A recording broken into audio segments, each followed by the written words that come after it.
Hello everyone, welcome to my another blog. সকালে ঘুম থেকে উঠে আমরা চলে গিয়েছিলাম বাজারে কিছু সবজি ও চিকেন আনতে।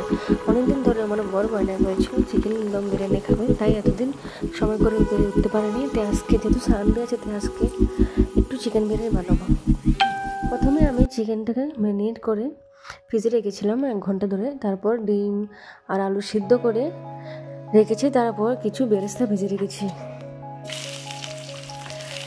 এখন আমি বিরিয়ানির জন্য মাংসটা আগে করে নেব।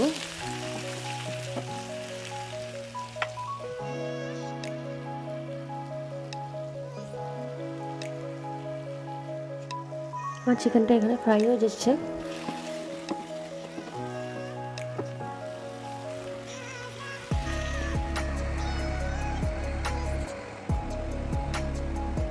তারপর আমি বিরিয়ানির জন্য ভাতটা করে রাইসটা করে নেব। রাইসটা করার জন্য আমি জলে কিছু এলাচি, দারচিনি, তেজপাতা দিয়ে দিচ্ছি।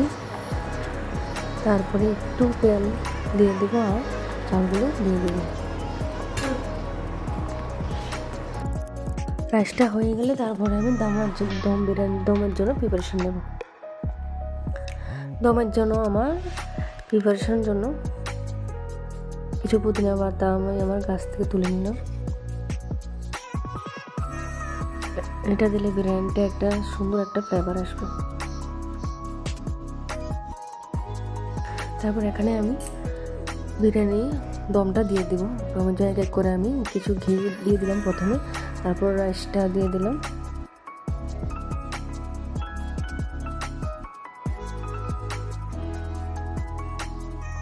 তারপর এরপর চিকেনটা দিয়ে দেব। চিকেনটা আবার একটু রাইস দিয়ে আমি একটা লেয়ার বানিয়ে নেব। ডিম সিদ্ধ আলুগুলি উপরে দিয়ে দিব আর কেওড়া জল, ঘি উপরে অ্যাড করে দেব। বেরেস্তাগুলি দিয়ে দেবো উপর দিয়ে, তারপর উপর দিয়ে একটু ঘি ছিটিয়ে দেব। তারপর পুদিনা পাতা দিয়ে প্রথম লেয়ারটা আমি শেষ করব। তারপর আমি সেকেন্ড একটা লেয়ার করবো। এখানে যত বেশি লেয়ার করবেন এত ভালো হবে। এটা আমাদের হাঁড়ির উপর নির্ভর করবে কী পাত্রতে আপনারা বিরিয়ানিটি বানাবেন।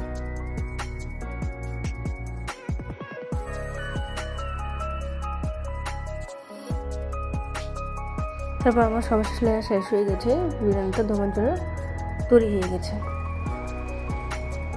উপর দিয়ে আমি আমার পুদিনা পাতা দিয়ে দিলাম। বুঝছো, এখানে আমার দম কমপ্লিট হয়ে গেছে। দমটা কমপ্লিট হওয়ার পর 30 থেকে 35 মিনিট আপনারা দম দিবেন। দমটা কমপ্লিট হওয়ার পর আমি ঢাকনাটা তুলে একটু দেখাবো আপনাদেরকে কেমন হয়েছে আমার বিরিয়ানিটা। খেতে কিন্তু দারুণ সুস্বাদু হয়েছিল। আমি সবসময় বিরিয়ানি বানাই, কিন্তু আজকে বিরিয়ানির টেস্টটাই অন্যরকম হয়েছে।